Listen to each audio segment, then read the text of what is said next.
Hello everyone, this video will be about how to make an equation from the data points that you enter into your graphing calculator. Again, I have a TI-83 emulator, online emulator that I downloaded, which is what I'll be using to show you how to do this. So follow along with your own graphing calculator, pause your video, rewind it as much as you need to.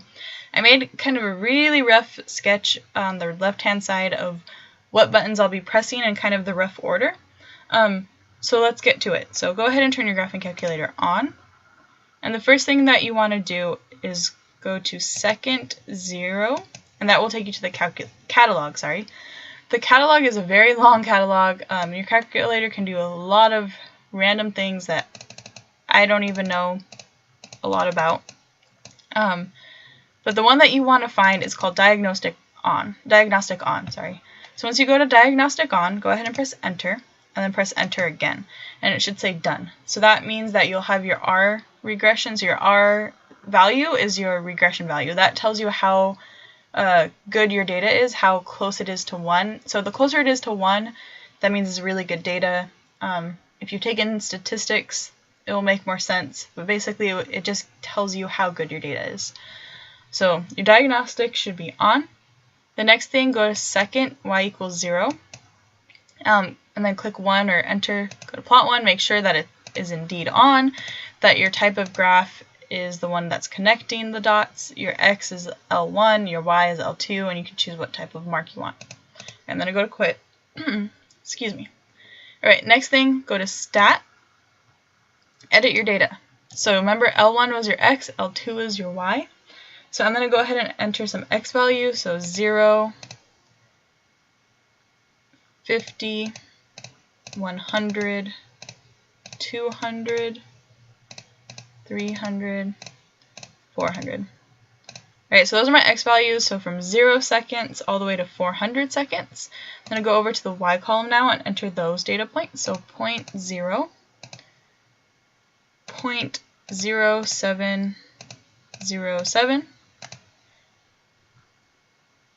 0.05, and I'm hitting enter after each of my data values. 0.025, enter. 0.0125, enter. And 0.00625, enter. So those are my data points. Those are my X values and my Y values that I've just entered in. So let's go and see what the graph looks like. So the graph looks a little wonky, right? We can't really tell what it looks like. It shouldn't look like that. So I'm going to fix the zoom, the screen, to make it look better. So go ahead and press zoom, and then the number 9. And there you go. It's fixed it. So it's zoomed out a little bit, so it looks indeed like a reactant graph, right? So this is one of your reactants. It's decreasing over time, and it looks good now. All right. So the next thing that we want to do is figure out, we've entered the data points, but we need an equation in order to figure out what the tangent line is, or in order to figure out the derivative of a specific point in time. So in order to do that, we are going to go to Stat, Calc, and then scroll all the way down to EXP Reg.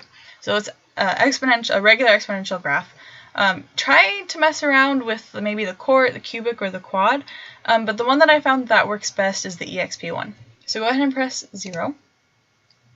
And then in order to enter in our data points, we need to press second 1, that gives us the L1, our X values, comma, second 2, the L2, that's our Y values, comma, and then go ahead and press vars. It's VARS, and then move over to the Y vars and press enter, enter. So it gives us our X value, our Y value, and then it's going to give us our equation on Y equals 1. And there you go. So our general equation is A times B to the X. Our A is our slope, so our slope is 0.0999, etc., right? Our B, and then our R2 and our R. So do you notice how the R is really, really close to 1?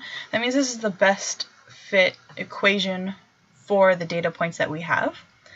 So try to mess around with the other equations on there, but this one I think is the best one that I could find. So once you have all of that, we can go to the graph. We can look at it again. Right, and it added a couple more data points. If you noticed, it added a little line up here because we created an equation out of it. All right, now if we want to find a tangent line, or if we want to take the derivative of a specific point in time to tell us our slope, we can do that. And so if they ask us to find the rate of change at a specific point of time, or the rate of change at the initial time, probably 0, we can go ahead and do that. So there's two ways to do it. If you want to draw a tangent line, you need to press second program. That takes you to the draw button, or the draw functions, right? And then number 5 is a tangent line. So go ahead and press 5. And then if we want to find the point in time 0, so the initial rate of change, I'm going to use my little arrow to go all the way to time 0. So x equals 0. I'm going to get as close as possible to that point. Sometimes it won't be exact, right? Our x is 0.8 right now, but that's close enough. And then I'm going to go ahead and press enter. And it draws a tangent line for us, right? And it gives us our x and our y. And that's our tangent line. The other way to do it is just use the derivative function. So our derivative function is right here, second trace, and then we click number 6. So second trace, that takes us to the calc functions, the calculate functions, and then press number 6. And then the same thing, use your arrows to go back and forth, find the point that you want to look at. The closest I can get to x equals 0 is 0.85, so I'm going to take that.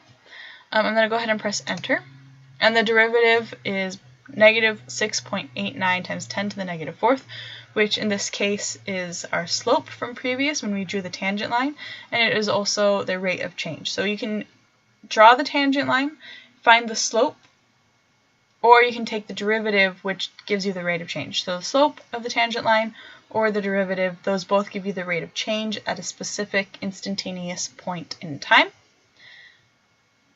So I'll do one more example. So say if I wanted, let's fix our screen really quick. I zoomed out a little bit more. So if I want,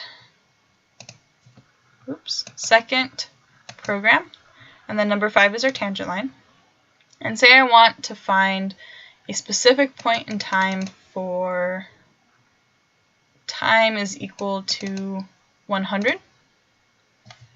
So 102 is about close enough. It's not quite 100 seconds, but close enough, right? Because 97 is 3 off, 102 is 2 off. Okay, so I'm going to choose this one right here. Press enter. It drew a tangent line to that point in time, that instantaneous point of time, right? And then our x value, or our x value is right here. That's the seconds, 102.97872 seconds. And at that point in time, the tangent equation line is y equals negative 3.39 times 10 to the negative 4th x plus 0.0839. And so this is our y equals mx plus b equation listed on the bottom screen right here. Our slope is the rate of change, so negative 3.39 times 10 to the negative 4th. That is our rate of change. The other way, again, I'll show you one more time, is to go second trace, and that's your calculate values or functions. Press number 6, dy over dx, that's your derivative. So if you find your derivative, let's take the same point in time, so 102.9 seconds. Go ahead and press enter. And look, our derivative was the exact same as the slope. So you can do it both ways, draw a tangent line, look at the slope, or take the derivative of a specific point in time. They'll both give you the instantaneous rate of change. So instantaneous rate of change is for a specific point in time. You always have to draw a tangent line to that and find the slope. Initial rate of change is the same exact thing, right? It's the tangent line 2.0, or x equals 0, so 0 seconds, 0 time. And then the average rate of change would be between 2 data points, and you draw a line between those 2 data points, and then find the slope of that as well. So I hope this helped a lot with your graphing calculators, because you can do it by your hand, but sometimes it's pretty easy to make a mistake. So putting it into your graphing calculator, making sure that you have the best possible data, the best possible answer is very helpful. Takes some anxiety and stress off of you guys. But if you still have questions, please come up and ask me in class, and I'll try to help you out. Okay, I'll see you guys tomorrow in class. Farewell.